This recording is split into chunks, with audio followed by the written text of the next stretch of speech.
Hello everyone.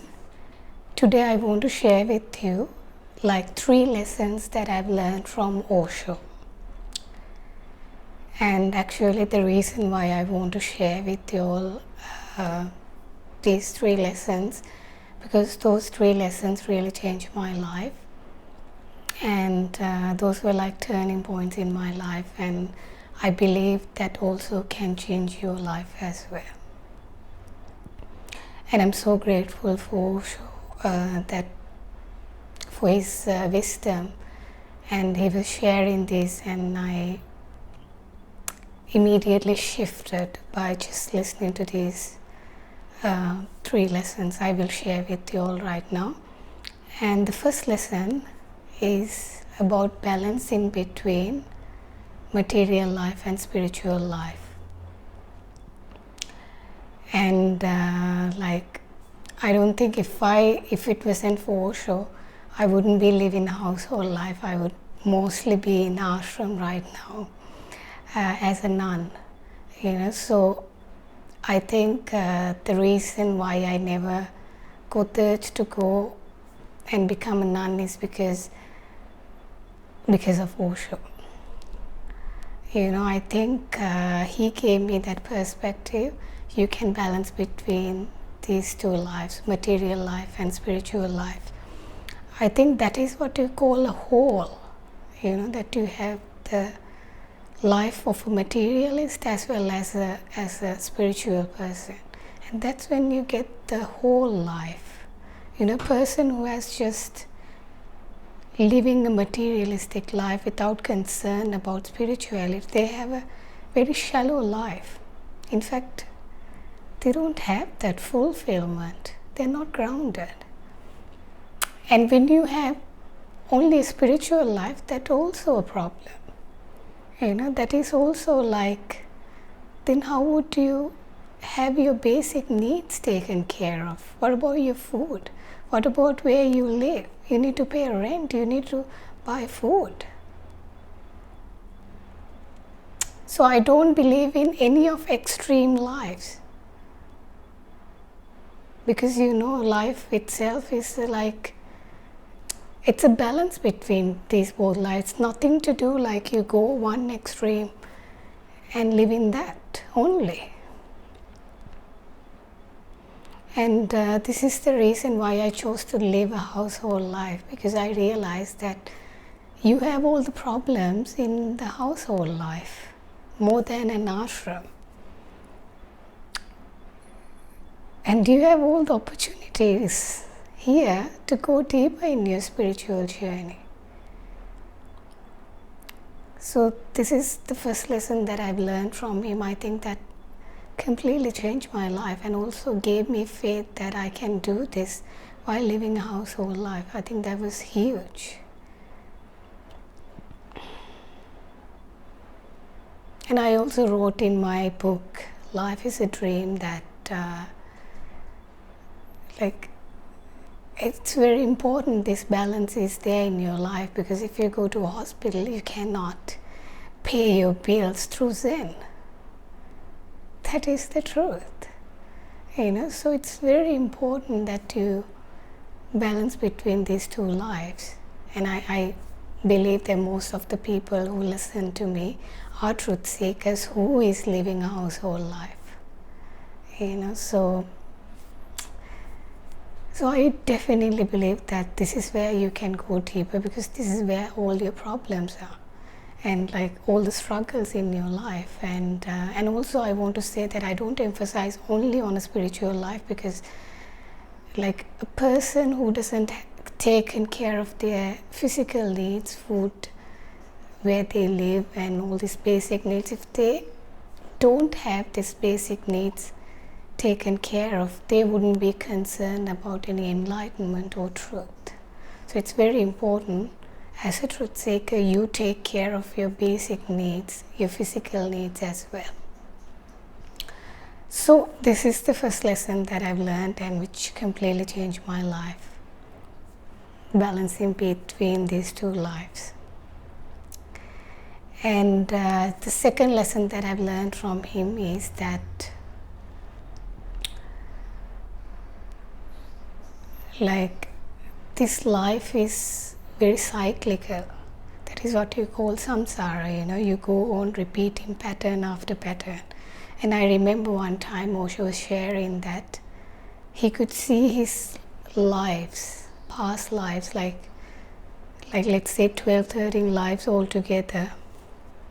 And then he was telling that he saw that how he was doing the same thing over and over again.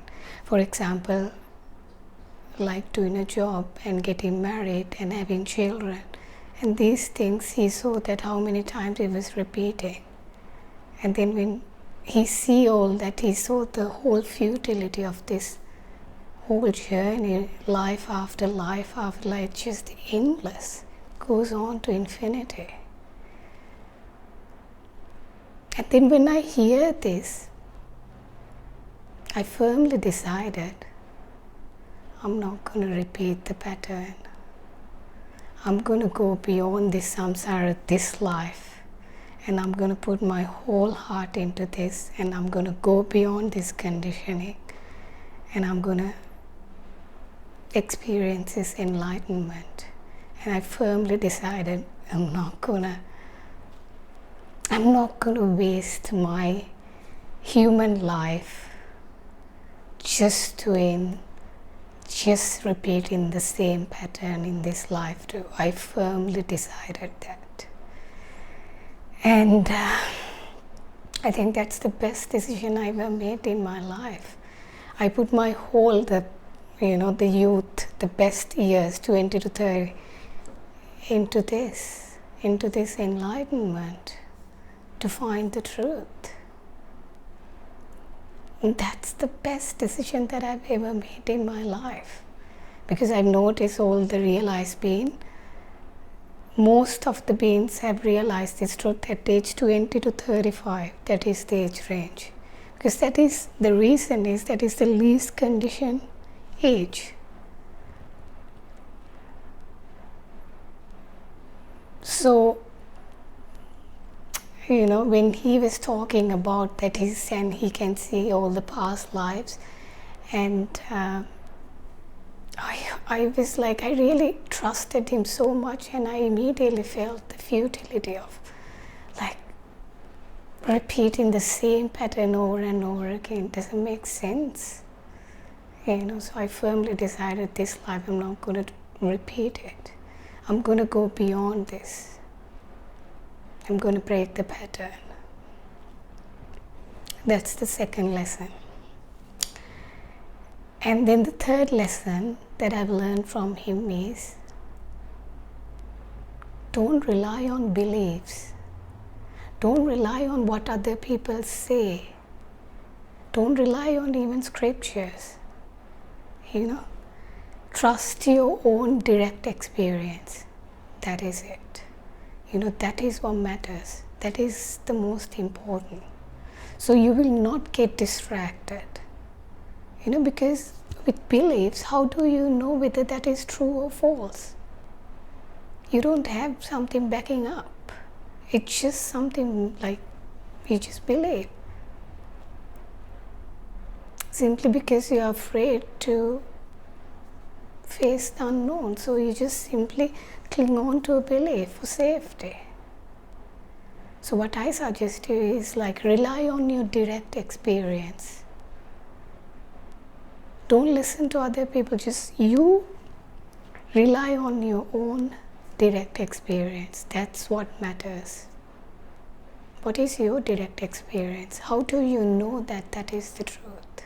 Is that your experience?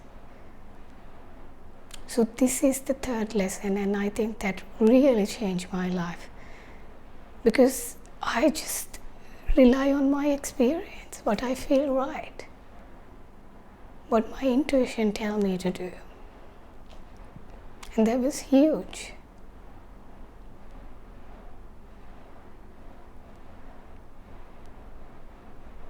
It's because you can know many things, but is that your experience? How do you know whether that is the truth?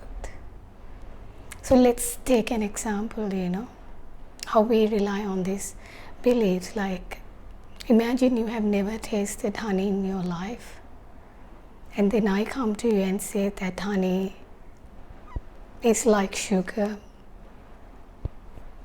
It has a golden color. It is a liquid, and it is very thick. Now you have intellectual understanding or beliefs about honey. And then one day you just drop all these beliefs and you want to experience it for yourself, and you go to a honey shop and then you buy honey and you taste it. And now you know how honey tastes like. Do you need any more beliefs to rely on? No.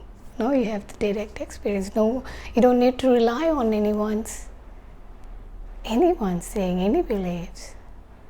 So just like that, I want you to, when you're going on this path, it's very important that you rely on your direct experience. Otherwise, you can get lost in this path, because how many people are saying they are telling truth, and then there are so many scriptures, there's so many religions. How could you figure out this? It's so tricky. So what I suggest you is rely on your own direct experience. So I hope you enjoyed the video, and these 3 lessons really changed my life, and I hope that will change your life as well. And have a great day and take care.